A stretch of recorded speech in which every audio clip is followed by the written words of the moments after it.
외국인이 산림녹화 사업 전후 한국의 산을 비교한 사진을 해외 커뮤니티에 올리자 열띤 토론이 벌어졌습니다. 산림녹화 사업은 정말 놀라운 성공이었습니다. 1960년대의 사진을 보면 정말 같은 나라인가 하는 생각이 들게 합니다.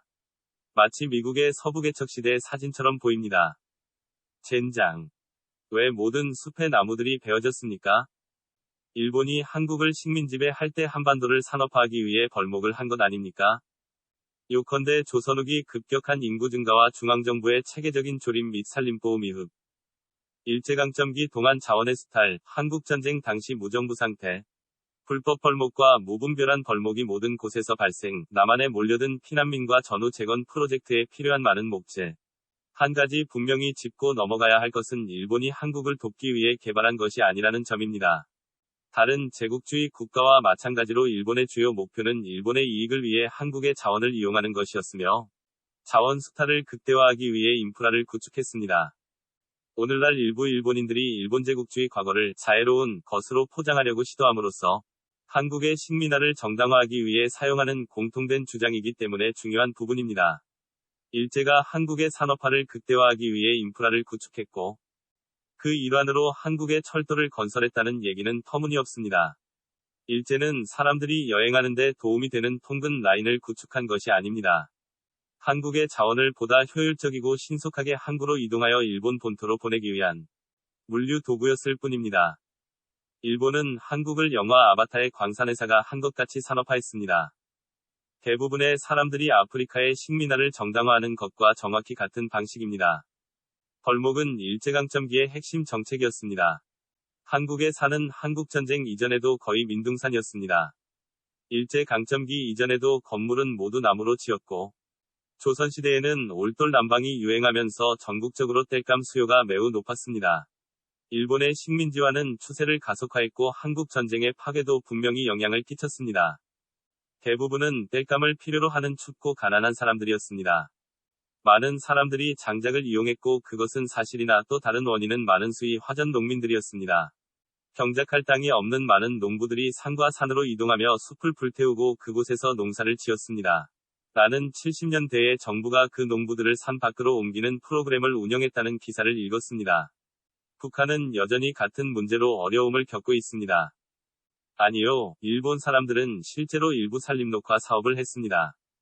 사람들이 땔감을 만들기 위해 나무를 베어야 했기 때문에 조선 말에는 이미 대부분의 산이 황폐해졌습니다.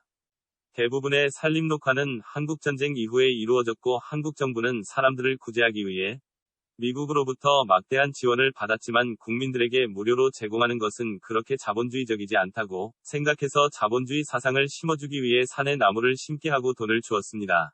뉴딜의 미니 버전 같은 것이었습니다. 나는 완전한 자연님은 많지 않다고 생각합니다. 산속 아주 깊은 곳에서만 자연님이 존재합니다. 맞아요. 전 세계 대부분의 숲은 인공이며 1900년대 이후로 재조림되었습니다. 특히 1차 세계대전 이후와 2차 세계대전 이후 대부분의 선진국은 1980년대에 재조림 사업을 완성했습니다. 한국에는 식목일이라는 나무를 심는 공휴일이 있습니다. 거의 2010년대까지 많은 사람들이 나무를 심기 위해 하이킹을 갔습니다.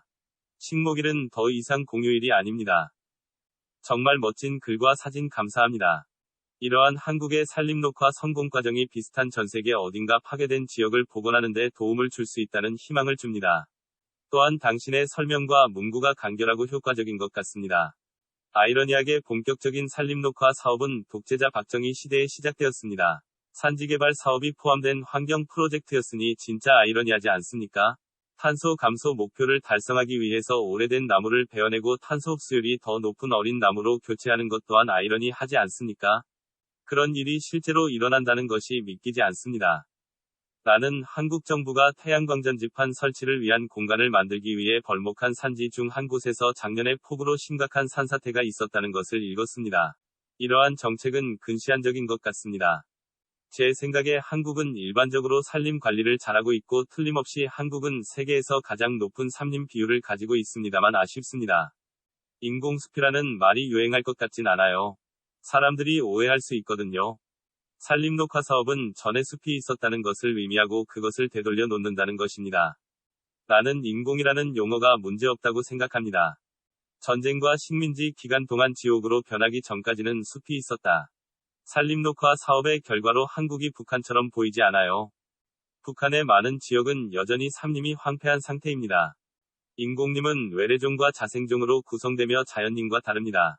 자연 서식지 파괴는 생물 다양성을 유지하는 데 주요 위협입니다. 한국의 거대 정목 수종을 많이 심으면 굉장히 멋있을 것 같아요. 한국에는 메타세콰이어 숲이 몇 곳 있어요. 제가 아는 곳은 서대문의 안산, 담양, 마포 하늘공원 부근입니다. 메타세콰이어는 거대 정목은 아니지만 꽤 멋집니다. 제 아버지는 한국전쟁 당시 박격포 포병이었어요. 그의 팀은 위치와 사격할 사거리가 지정되었습니다. 그러나 관측하기에는 너무 많은 나무가 있었기 때문에 아버지의 팀은 나무들을 모두 폭파시켜 제거했다고 했습니다. 저는 80년대 중후반에 한국에 주둔했었고 아버지와 나는 같은 지역의 사진을 비교해 봤습니다. 내 사진은 사람, 건물, 나무로 가득 찬 번화한 사진이었지만 아버지의 사진은 바위투성이의 황량함과 흙, 잔해, 빈곤의 모습이었습니다. 한국전쟁 중에 떨어진 수많은 폭탄들이 한국의 산을 다 파괴시킨 거야? 조선시대에도 만연한 삼림 벌채를 늦추기 위해 법이 제정되었습니다. 예를 들어 1788년 의송금사목 식민지 시대인 1910년대에 제작된 지도에서는 대부분의 산이 황폐한 것으로 나와 있습니다. 우리는 식민지 시대 조상의 마을 사진을 가지고 있으며 볼 때마다 산이 황폐한 것을 보고 충격을 받습니다. 오늘날 그 산들은 나무가 무성합니다. 일제강점기 이전에도 한국의 산은 황폐했지만 일제강점기는 확실히 황폐화를 가속화시켰습니다. 일본군은 제2차 세계대전 동안 트럭 운행을 위해 남은 나무를 한반도에서 제거했습니다. 일본의 팽창주의를 견제하기 위해 미국이 제재한 석유 금수 조치는 일본이 미국을 공격하게 만든 원인입니다.